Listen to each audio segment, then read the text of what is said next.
If there was ever a template for a comprehensive win that teams would use in future, you wouldn't need to look beyond this 10-wicket Australian win over India at the Wankhede Stadium. Here are 5 reasons why Australia won.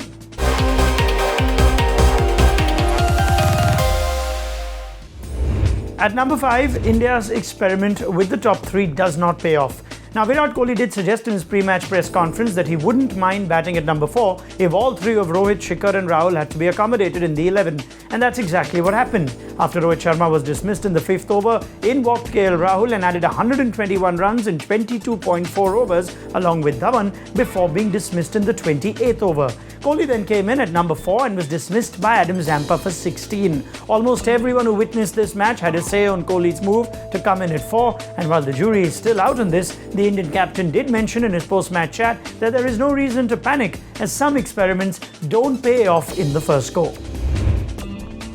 At number 4, India lose their way in the second half of their innings. Being 134, the loss of 1 wicket at the end of 27 overs, India would have believed that they could post a total in excess of 280 for the least. From 134 for 1, the hosts lost their next 4 wickets in 35 balls with the addition of 30 runs. Rishabh Pant and Ravindra Jadeja did stitch together a small partnership after, but once Jadeja was dismissed at the beginning of the 43rd over, the innings lost its momentum completely as India manages 42 runs in the remainder of their innings to fold for a below-par score of 255 in 49.1 overs.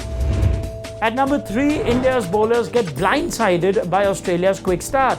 Defending a modest total of 255 at the Wankhede was always going to be a tough ask, and India's pacers were way off the target right from the start of the innings. While Stark and Cummins were quick to assess the pitch and adjust their length accordingly, India's seamers were inclined more towards the fuller and shorter sides in comparison.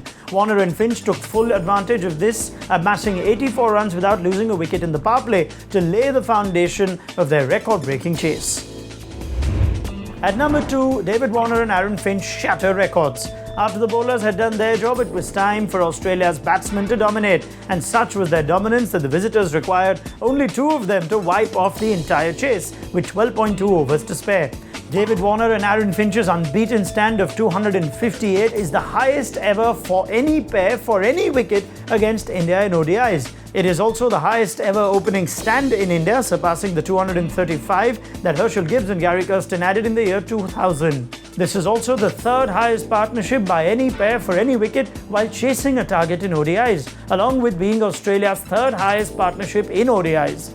India's bowlers had absolutely no answers to Warner and Finch's onslaught as the home side succumbed to their 2nd ever ODI defeat by 10 wickets at home.